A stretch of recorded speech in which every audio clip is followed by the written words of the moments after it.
There you go.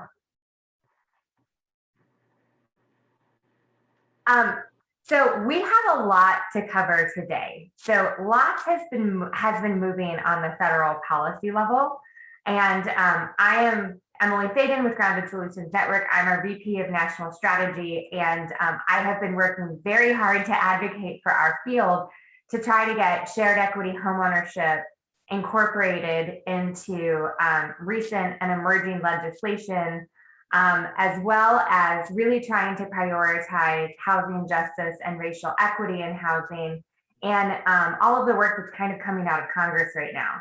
And so it felt urgent today that we get everyone together because the federal policy landscape is really confusing right now.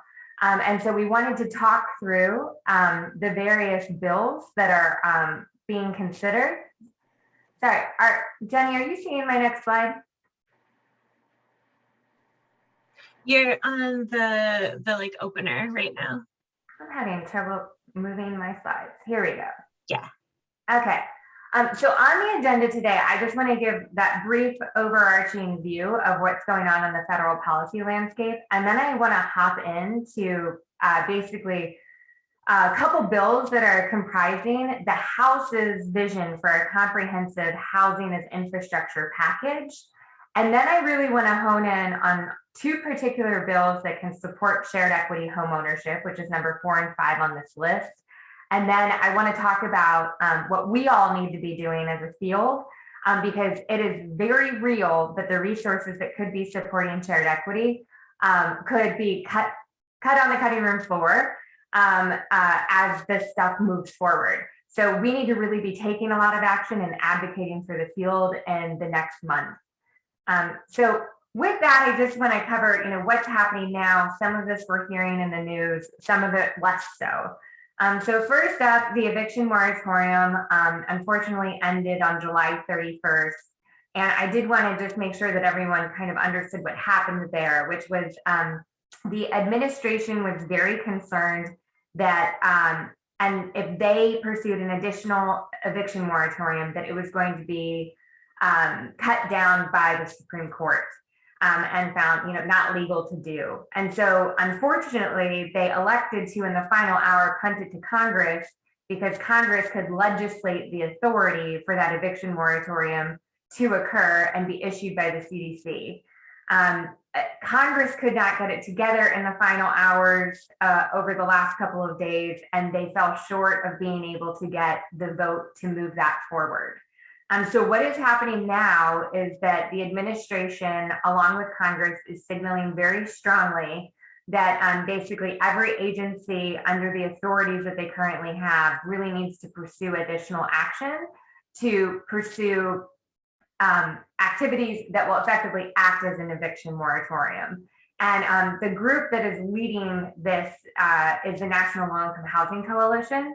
So if this is your issue to advocate on and you have additional bandwidth, I strongly urge you to go check out their website and their resources.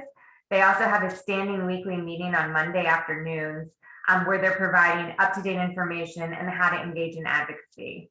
But we're going to move on from that today. So covered in the news a lot lately, right, has been like the bipartisan infrastructure bill and, all of the negotiations going on across the aisle to try to get an infrastructure package together. And so just on Sunday, basically this infrastructure framework finally passed. And so what that included in it was $1 trillion for things that we traditionally think of as infrastructure. So, it was your broadband access, public transit. It did include more things for climate resiliency. The challenge now is that the Senate really needs to flesh out all of the details of what that bipartisan infrastructure package are going to look like. And the thing that they're really having some infighting over is how they're actually going to pay for it. And so the hope is that within the next couple of days, Senate is going to likely postpone going to recess. They are trying to negotiate out the details of that package.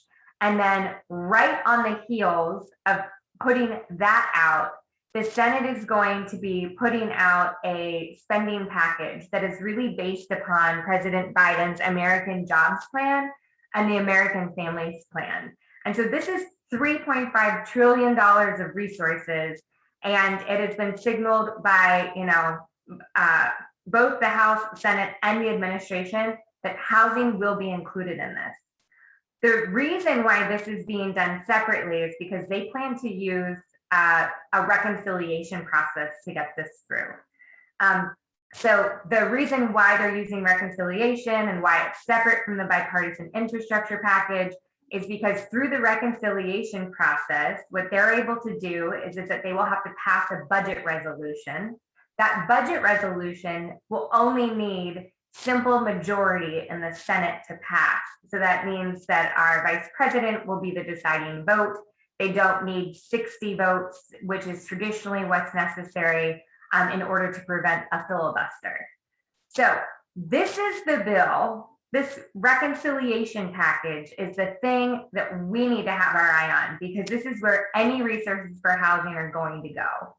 And so it's in this package that we need to make sure, first off, that when that budget, so first they have to pass this budget resolution. That budget resolution will then state out for each of the budget authorizing committees effectively the amount of money they have. And so, the first item here is, will there be a sufficient amount of money in this budget resolution for both housing and transportation, the THEAD committee to then play with and figure out where does all the funds go. And so it's in that process, first and foremost, that we want to be influencing Congress and saying we need robust resources for housing. And then the next thing that's going to happen is that both the House and Senate are going to go off to their corners and then really negotiate what gets into this package under that housing number that gets established first through the budget resolution. And that's what we call the reconciliation process.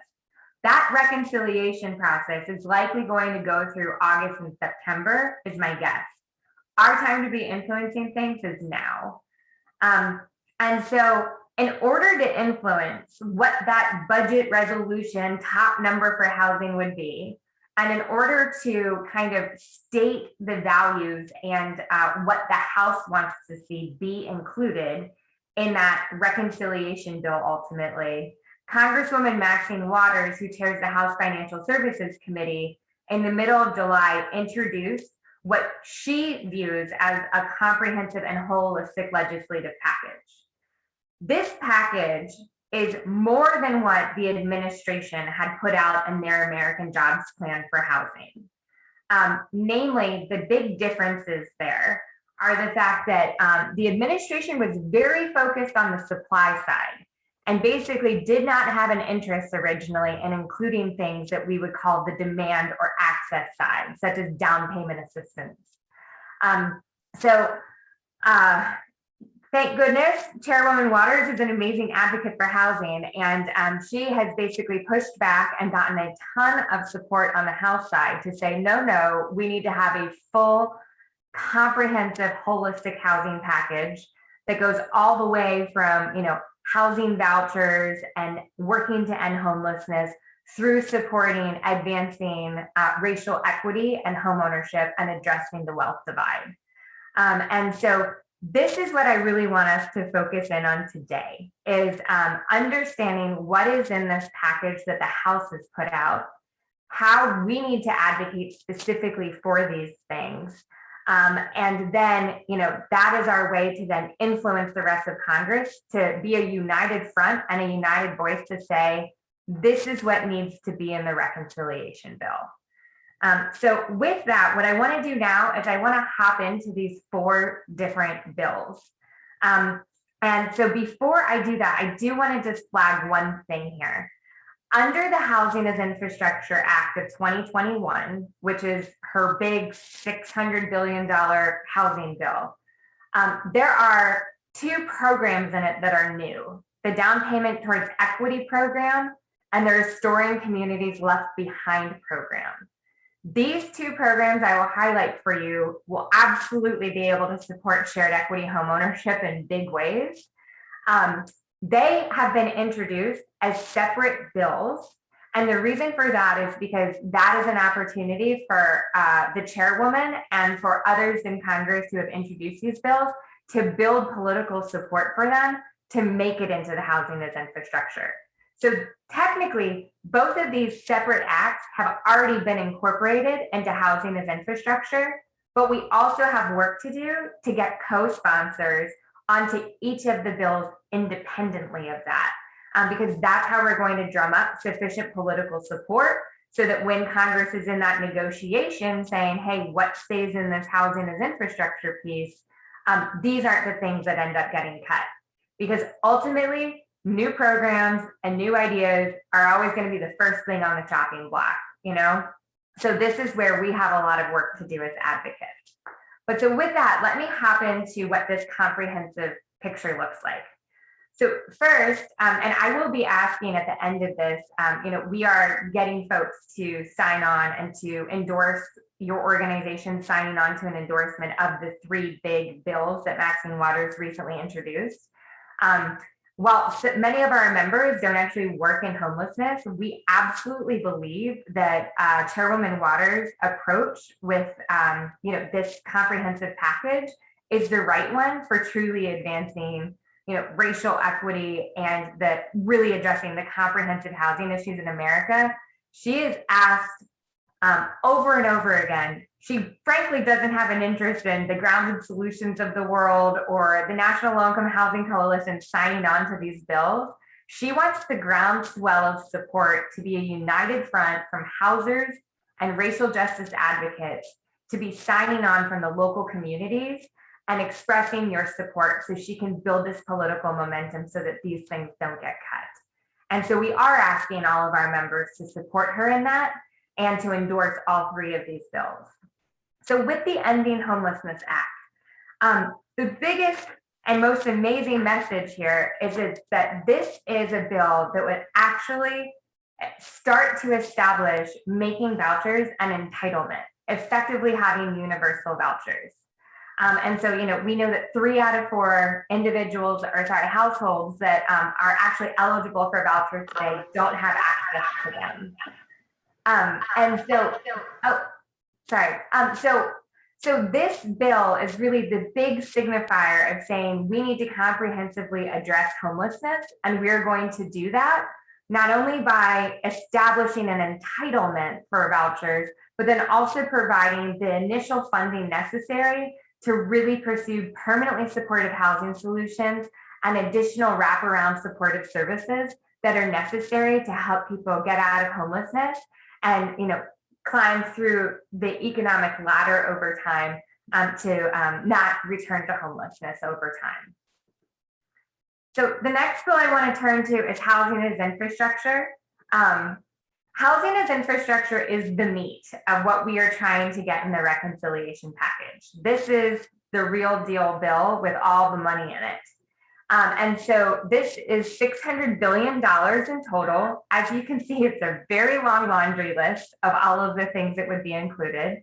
And I should have mentioned at the start of this, we will be sending all of you the slides of this presentation afterwards. But so in this bill, the $200 billion of it is really the first giant step towards making the Ending Homelessness Act possible and beginning to fund that universal voucher program. And so $200 billion is set for project-based rentals, rental assistance, or for the vouchers. And then the rest of this is much larger line items than we're used to seeing for a lot of existing HUD programs. While, as I mentioned before, there are a couple new programs in here. And so I want to highlight now which of the existing and new programs are the line items that can support shared equity homeownership.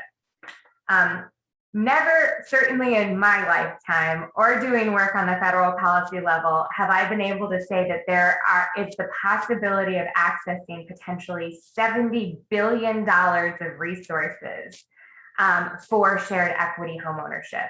And that is what's possible with what is in the housing as infrastructure proposal. So, this is a big day for us.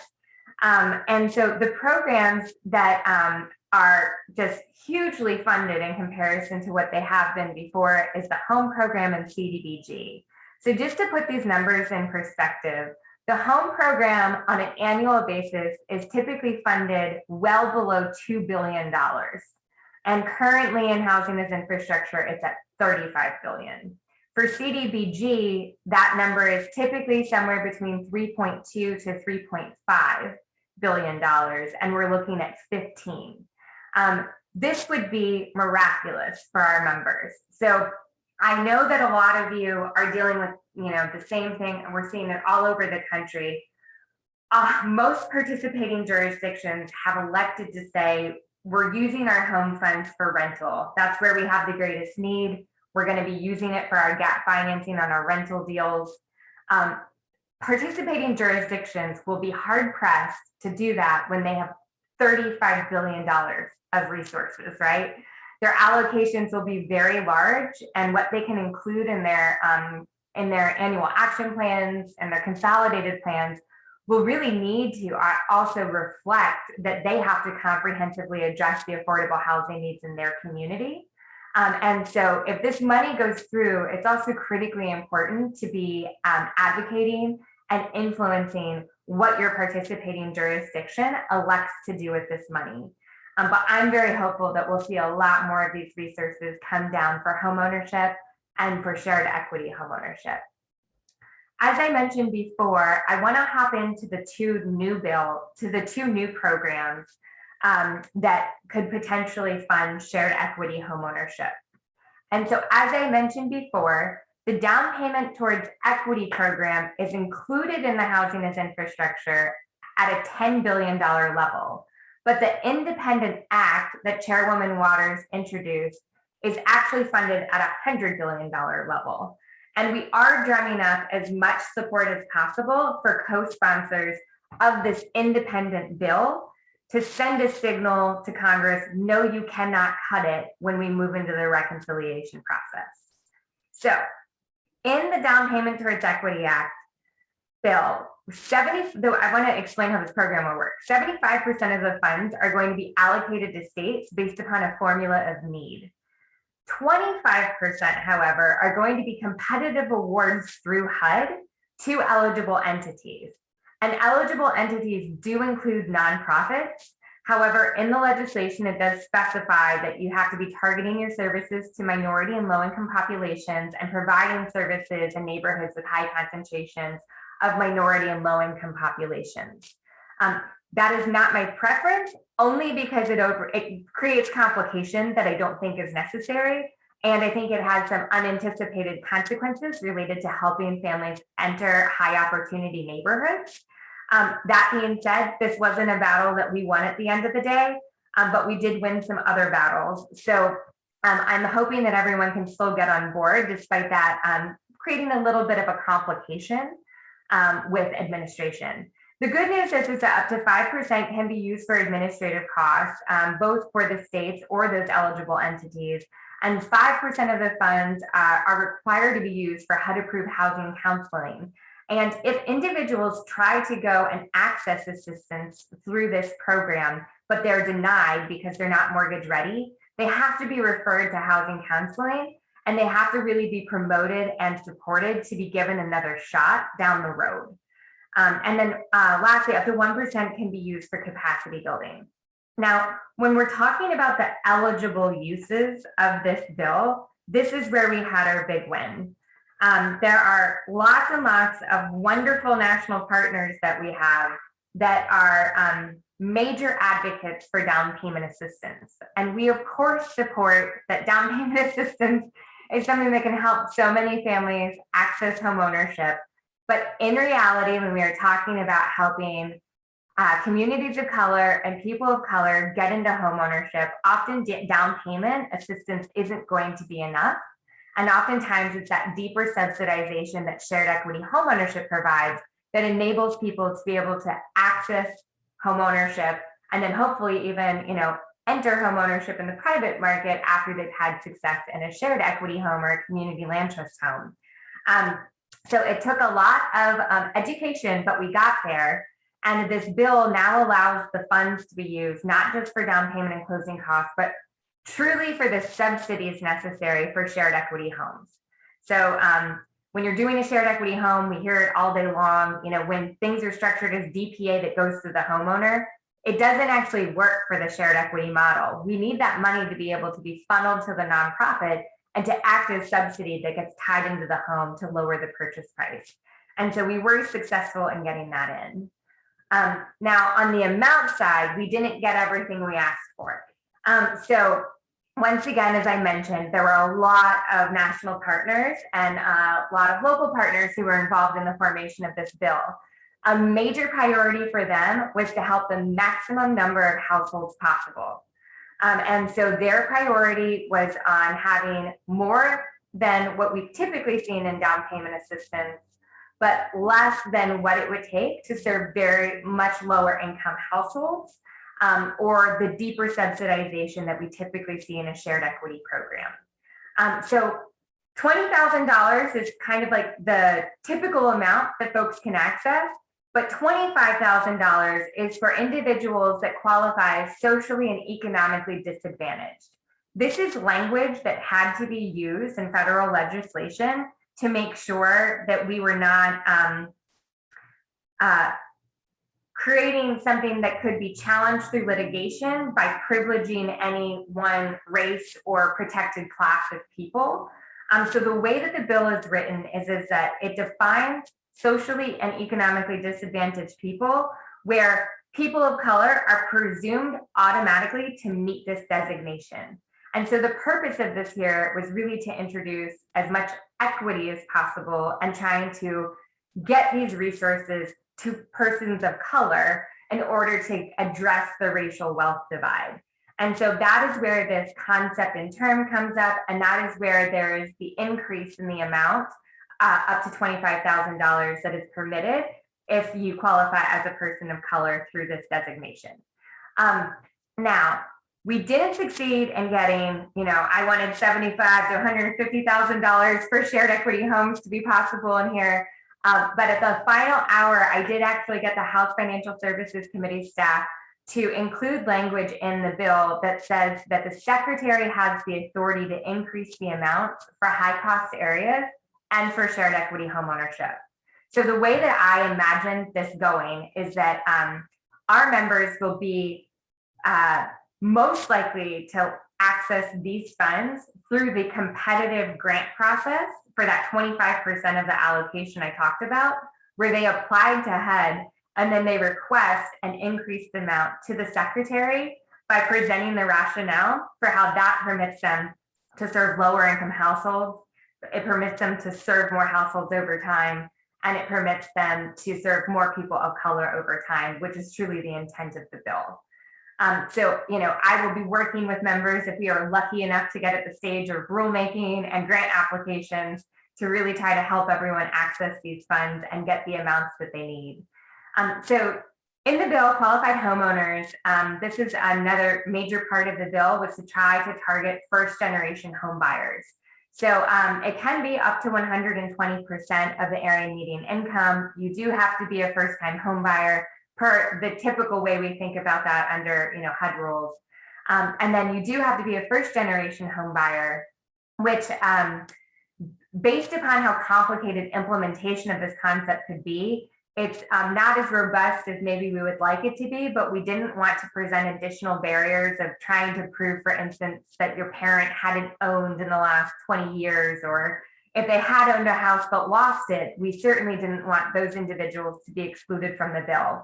So the final language ended up just being that your parent or legal guardian doesn't currently own, and you do not have a spouse or another member of the household who has owned in the past 3 years. And something that I particularly love about this bill is that you are a qualified home buyer if you've ever been in the foster care system.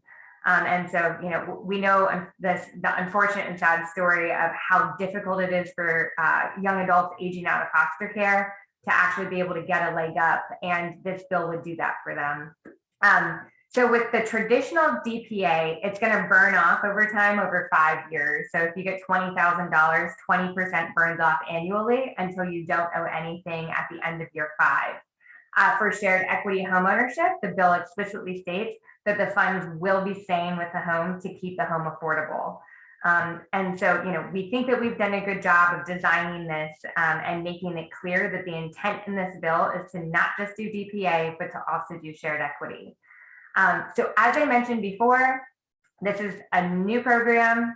It's on the home ownership side. It is vulnerable to being cut.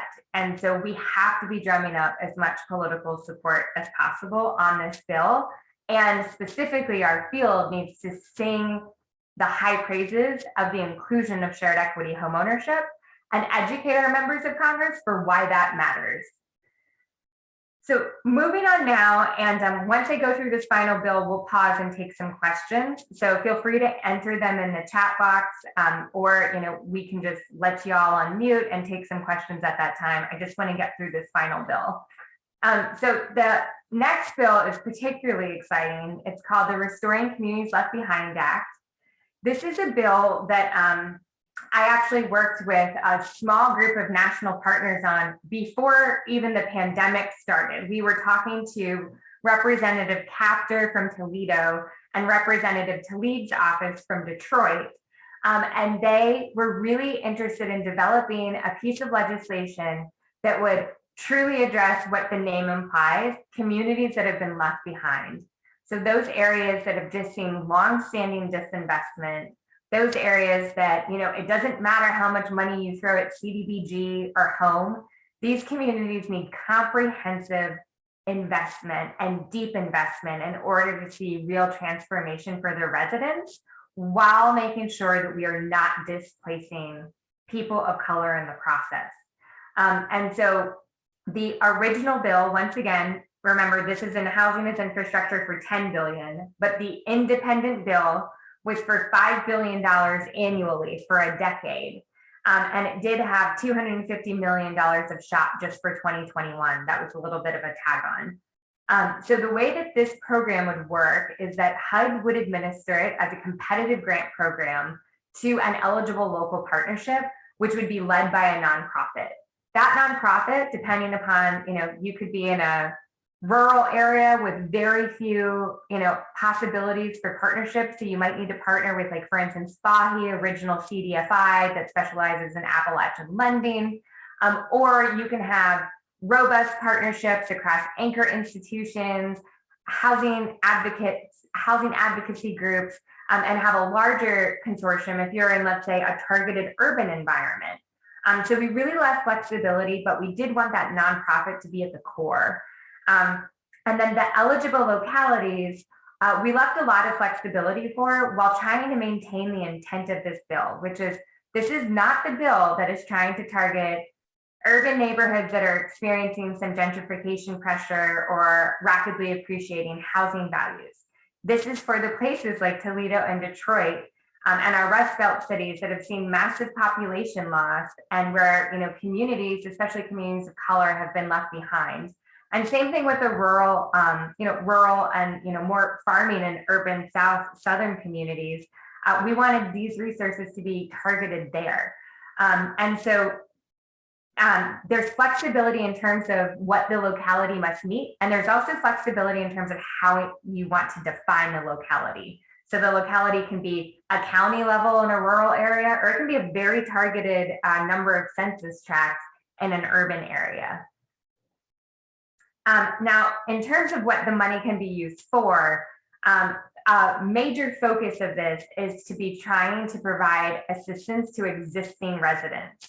So especially once COVID hit and we really started to gain momentum with this bill, we wanted to make sure that we were doing everything possible, such as covering outstanding housing related expenses, making sure that, people who are living in unsafe, unhabitable living conditions, that we can get in there and help existing homeowners as well as existing tenants to improve the existing housing stock.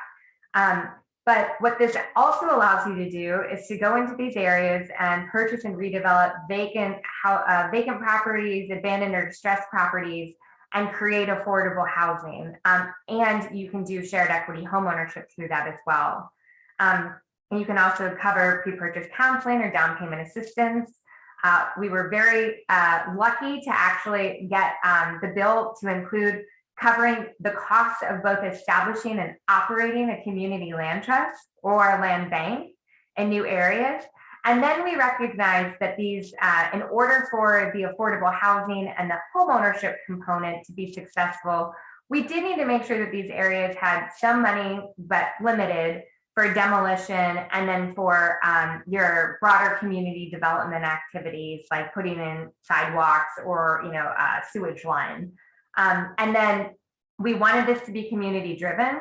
So up to 10% of the grants is to ensure that the community can really meaningfully have a planning and ongoing community engagement process while these funds are being implemented and to decide the fate of their communities.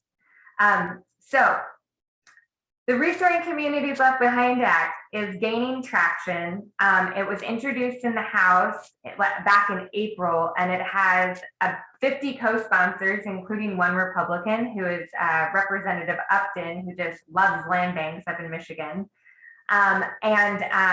It just got introduced into the Senate. And so our job, and I'll talk about this here soon, is we have a lot of work to do. We need to get all the co-sponsors possible from the Democrats on the Senate side.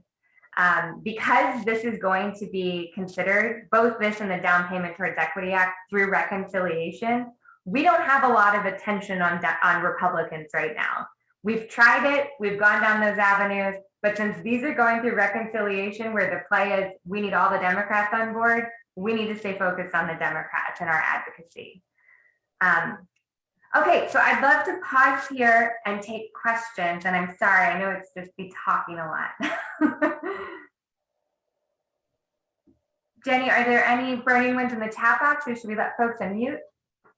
Yeah, I can start with 2 questions from the chat while folks get ready to unmute or type more things in.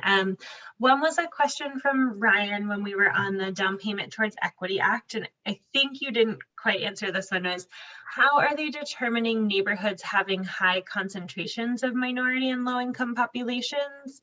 Is it census blocks, opportunity zones, or something else entirely? Ryan, feel free to unmute and hop in here. Are you talking about when they were talking about the prioritization of funds for the formula? I do think the chat came in earlier, like it was one of the earlier slides. Oh, I bet that this is for nonprofit eligibility. That is going to have to be operationalized by HUD. It is completely silent in the legislation. And so to the point I made earlier, I just think that this is, to me, I think that this is an unnecessary thing to put in statute. If you want to set intentions like this, I would much rather see it be done in regulation and rules, because those are actually changeable over time. So there might be the possibility as we move through reconciliation for some amendments and changes to occur. This is one that I would like to see a change on, precisely to your point. The secretary is going to have to determine what that means. And it's not necessarily going to have the anticipated outcome that we were hoping for. If those are the only nonprofits eligible and the areas that they're having to serve, because we do want to be making sure that we're building inclusive communities and putting homeownership opportunities in higher opportunity areas as well. So just know it's on my radar, and we'll just have to see what HUD does with it if we don't get it changed. And then there was another question, I think, from Dinah, potentially, about the Down Payment Towards Equity Act. And she was asking, what does it mean repayment burns off after 5 years? Is the loan forgiven? Yes, so these are 5-year forgivable loans effectively. So if you got $20,000 or $25,000, $5,000 will be forgiven each year that you are in your home as a homeowner. There is also written into the bill that if there's any reason that somebody's exiting homeownership for hardship, that they should have all of the money forgiven. So if it was an instance of default or foreclosure or job loss, and once again, the Secretary of HUD will have to operationalize that in the rulemaking and process, but we will have an influence on that as well. So, if and when we are so lucky to move into a rulemaking process, there's a lot here that we will want to get together on and like really help and push to operationalize in ways that work for us. Great. And then I will say, I did just mute someone because I was picking up background noise. So if you were unmuting to ask a question, go ahead and try again. And in the meantime, I'll say that the other two questions are, do we have a draft letter to use? And is there a list of co-sponsors? And I think that is exactly where you are headed next. That is where we're headed. A pause in case there was anyone who wanted to unmute. Okay. All right, yeah. So before we move in, so now we're going to move into all things about advocacy. And before we move in there, I do want to acknowledge that the reconciliation process is unbelievably complicated. And what I mean by that is not only is there this, complex process of a budget resolution needing to pass the Senate, and then the House has to come back and vote on it, and then line items with instructions get put out. On top of that, anything that technically goes into a reconciliation bill has to be tied directly to an increase or decrease in spending. And it cannot be found to be non-material, and it cannot be found to be doing legislating outside of a budget increase or decrease. And so these are called the Byrd rules. There is still a lot of gray area in terms of some of the things that are in the Housing as Infrastructure Act, where we could see members of Congress try to evoke the Byrd rule and challenge whether certain things could be included in here. So for instance, I anticipate that in the Ending Homelessness Act, trying to make vouchers an entitlement, while that has a spending implication, it is not changing a line item up or down. I feel quite confident that that would be challenged under the Byrd rule, and will potentially, through the Senate parliamentary decision making, not make it or have a possibility to be in a reconciliation bill. They literally call these things that get cut through the reconciliation process Byrd droppings, which is a little funny.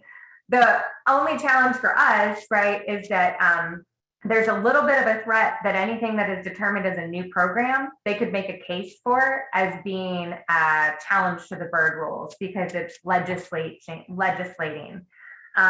So that's something that we are going to have to watch through this process. But once again, this is where we absolutely know that Chairwoman Waters is signaling to all of us, like, that's why she needs all of the political will built.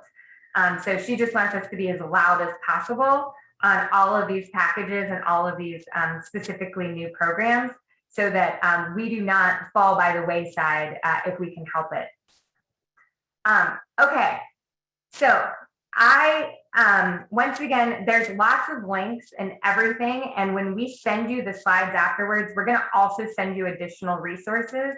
But this is my wish list for everyone on this call. The first thing I'm going to ask you to do is endorse all three bills that Chairwoman Waters recently introduced, which is Ending Homelessness Act, Housing as Infrastructure, and the Down Payment Towards Equity Act. Please do not stop there. Please try to activate your networks. As I said, she wants hundreds of thousands of local groups to be signing on and saying, Congress, you could not ignore the housing crisis in this country anymore. You have to give us the big line item. You have to ensure that all of these resources get included. And so we are running an endorsement, which we're feeding directly back to Chairwoman Waters' office. So when I send this out, I ask you just hop on and endorse these three bills immediately today. Then I'm going to ask that you contact a representative in Senator's office. I am providing you with an email and a phone script to talk about housing as infrastructure, but we are the only ones here who are going to educate and advocate for shared equity. So the message that I'm asking us as a field to send is absolutely tell your representatives and senators, we support housing as infrastructure, but then I'm going to ask you to call out the pieces we've discussed today. So the funding for home, the funding for CDBG, the funding for down payment towards equity and restore. I ask that you please don't stop there. What matters more than anything is actually setting up meetings with congressional staffers. And I know that sometimes that can feel intimidating, but I've written out with like a drafted script that you can use and modify how you see fit. You know, how you can set up a 30-minute meeting and what you can cover and how you can frame your messaging to really have an impact on congressional staff. When they hear from people in their districts, it matters more than anything else.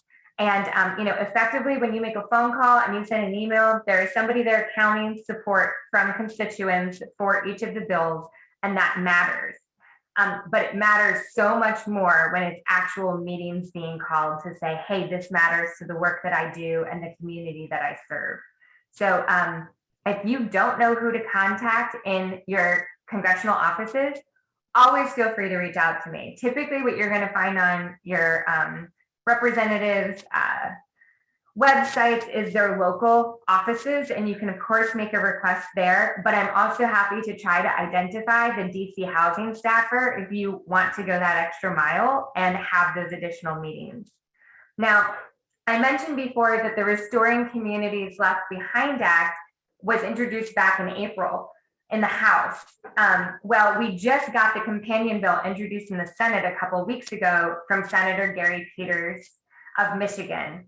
And so they just asked us yesterday to please open the floodgates, because once again, just like the Down Payment Towards Equity Act, we need to show in the Senate that there's so much support being built for the Restore bill that they can't cut it from the Housing as Infrastructure package. So that's another specific ask. These two requests and the scripts I'm giving you, they're going to overlap. So one is going to talk about housing as infrastructure generally, and it's going to mention down payment, restore, home CDBG. The second script I'm giving you is a specific ask to endorse the Restoring Communities Left Behind Act. Don't worry about it. Send both. Talk about both in your meetings. It's really important that we drum up the Senate support, and it's okay if it's the same voice making the request. So I just want to quickly show you here. I'm including here the way for you to look up if your members have already co-sponsored the bills. So if they have co-sponsored the bills, it's really important right now that we don't just take that for granted, because if they don't continue to hear from us that this is a priority, they also will be a part of the negotiations, right? Deciding what gets cut at the end of the day. And we know that we're representing some of the most vulnerable things in that package. So please reinforce the message to them and thank them and tell them how important it is. If they're not sponsors, you're asking them to sponsor the bill. And that's how I've drafted the materials that I've given you. But on the Senate side for Restoring Communities Left Behind, they only have Peters, Gillibrand, and Warnock. So on the Senate side, pretty much everyone can feel free to communicate sponsorship. But so please continue to use these links to congress.gov, because the list will just ongoingly update. And then I just wanted to show you here, not to read it now, but I'm providing you a phone call and an email script for generally housing as infrastructure.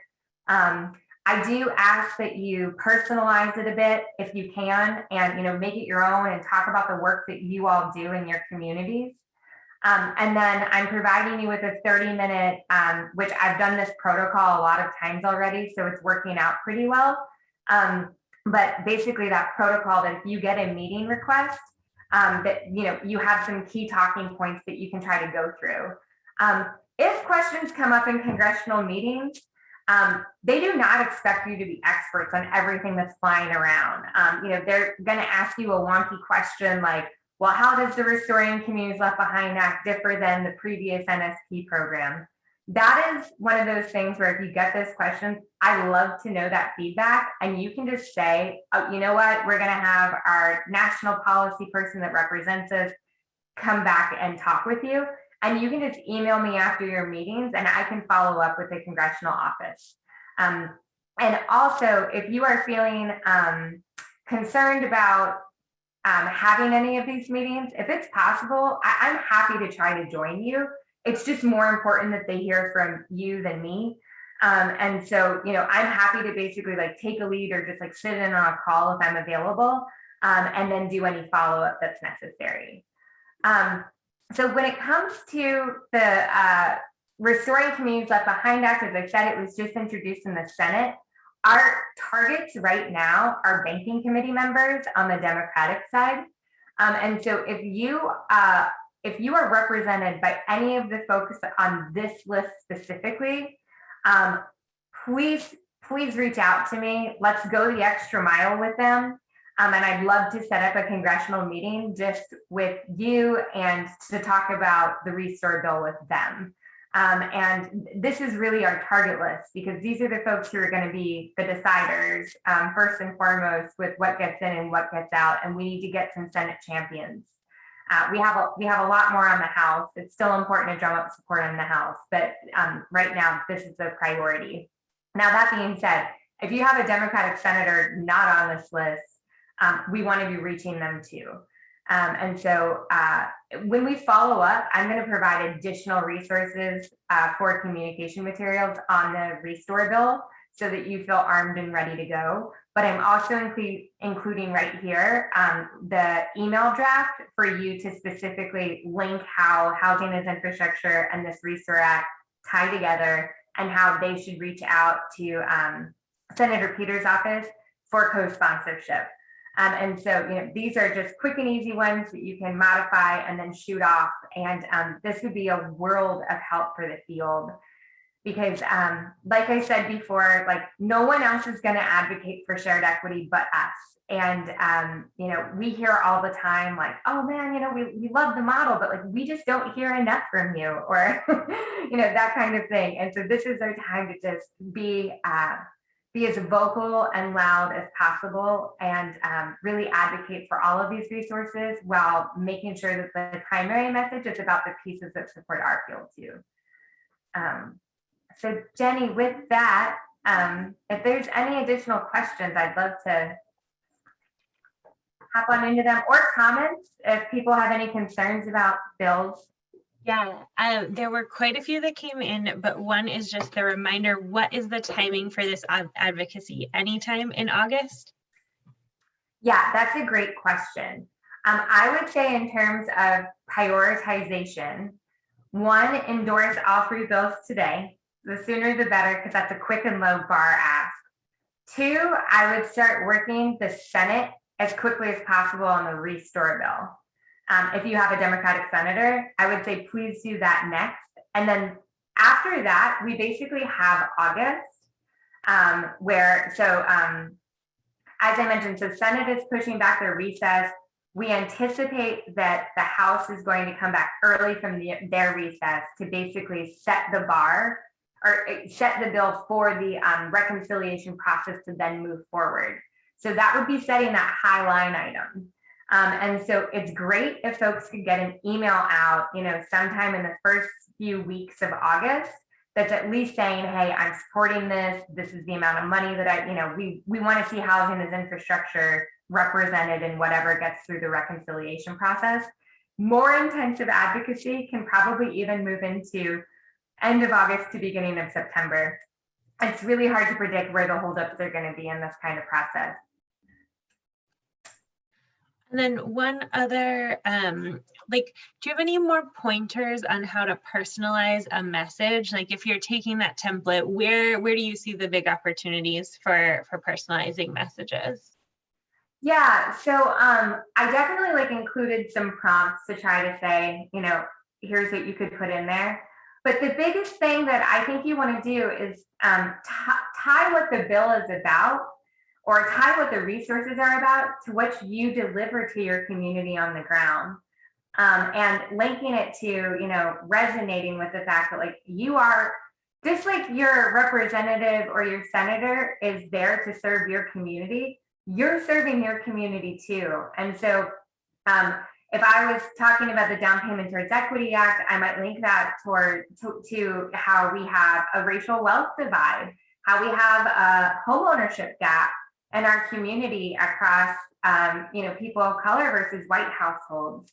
If I'm talking about Restore and I serve deeply disinvested communities, I would be really emphasizing, these are the communities that have been left behind and they deserve to have, dedicated resources in order to really address the, severe health hazards in the housing. And Ty, what kind of work you do now, if you're providing the homeownership opportunities to lower income households in your neighborhood, if you're going out there and you're doing the rehab work, let them know what you do. And, the reason you also want to do that is because then they realize that like you are also an expert to come to. So if they have questions about like, hey, could you use these resources or are these the right kinds of activities? They might come back to you and ask you questions if they get a sense of what you do. And a question just came in. If reconciliation is successful, how do we protect against Republican states being left behind in the allocation of the 25%? Hey, Mike, I don't know if I'm totally following. So do you mean the 25% for the down payment towards equity? As I understood your explanation, 75% of the funds would be allocated by state and 25% on a competitive basis. If this is a largely Democratic supported program, will Republican leaning states be, well, for lack of a better word, discriminated against? That definitely should not happen. So because it will be a competitive award and that award will be not run through any political process. So it will be the nonprofits applying or the CDFIs or, the community lending or community banks. So that should free up, and HUD has an obligation in terms of how they operate. Like they can't operate in a partisan fashion for the allocation of resources. So that should be out of the process if this in fact goes through. It's more about if it goes through that really is the political process and the left versus right leaning design of the program. Thanks. And there was a couple comments. One was just, you mentioned transportation being in the package, but didn't really speak about transportation. It does have big impacts. Do you have anything you can add? So yes, so mentioning transportation, that's really when so this is something that I was just hearing about today from rumor mills on the Hill. But basically they anticipate on the Senate side that when they set the top line item in the budget resolution with instructions, they're not going to carve out which, because the committee is the Transportation, Housing, and Urban Development Committee. So they cover both housing and transportation. And what we were told is we're not going to get an indication from whatever is in that budget resolution how to divide up the two pots of money. So that will be something that ends up ultimately getting figured out in committee. And so that's something where, the rest of us who are working on the Hill a lot, that's where we're going to try to impact that. But I didn't cover transportation resources. There are a lot of very cool proposals floating around about how to provide resources and incentives in some other bills, which once again, a lot of these might not be able to go through because of the rules of reconciliation, but around how do we incentivize density, affordable housing around transit corridors. And so there's a lot of activity that we endorse and support as grounded solutions for our allies who are more of the experts and the ones really leading in that space. So that's probably not a great answer, but I am not the expert on that.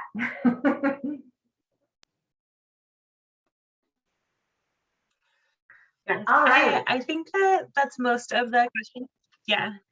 Yeah, no, that's great. I just want to thank everyone. I know that this is like a huge data dump and it's just been so complicated on the Hill lately. So I just really wanted to call out, like, these are tremendous opportunities for us and for the housing field more generally. So I'd love to just ask folks if we could finish today by just asking you, have I convinced you enough to take some of these actions? Can we get you to act for the field? I know that it does take time, and I'm going to do whatever I can to make it as easy as possible for our members to mobilize and for our allies to mobilize. And once again, if you have any additional questions, feel free to email me or reach out or call, and I'll do whatever I can to be supporting you as you pursue, meetings and emails and follow up with offices. All right. Awesome.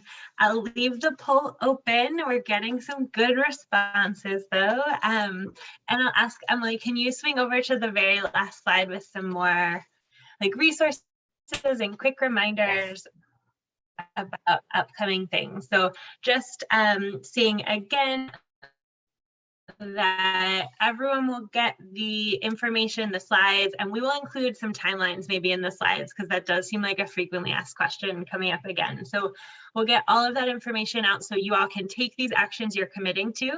And we actually don't have a feedback form because we only want you to focus on the endorsements and these actions. And then I just want to highlight that all of this work is possible because we do this in collaboration with our members and are supported by our members. So if you're not a Grounded Solutions Network member, I highly encourage you to consider joining us to support this work and get even more engaged. And then I also want to just put a plug in for checking out upcoming webinars and trainings. We've got a whole bunch of courses that we just opened registration for in September. If you're looking for the basics, training new staff, if you're new to this work in general. So advocate for those resources and train up your staff and partners so that you can get things going on the ground. I think that's all in terms of the reminders. And the poll is still open. We've got just over half of you all responding so far. So definitely want to see what you all can do. Emily, any final words especially about the August or September action again question timing talking about? Yeah, so I would just ask in the next couple of weeks that once again, we're one, endorse all the bills. It's a 5-minute form to fill out, not even. And then 2, let's really prioritize Senate on the restore bill and drumming up support. Let's just get those emails out as quickly as possible. And then within the first few weeks of August, or even up to the 3rd week, I'd love to see emails go out that's around the housing as infrastructure and our priorities for our field, which once again, there's templates in here for you to do that. And then if you can follow up and try to book meetings through September, I greatly appreciate it. And stay tuned because things are changing all the time. So I might be bombarding our members and our allies with calls to action if there's more stuff that's needed. So thank you everyone so much. Have a great day. I really appreciate you all for what you can do. Thanks, Al. Take care.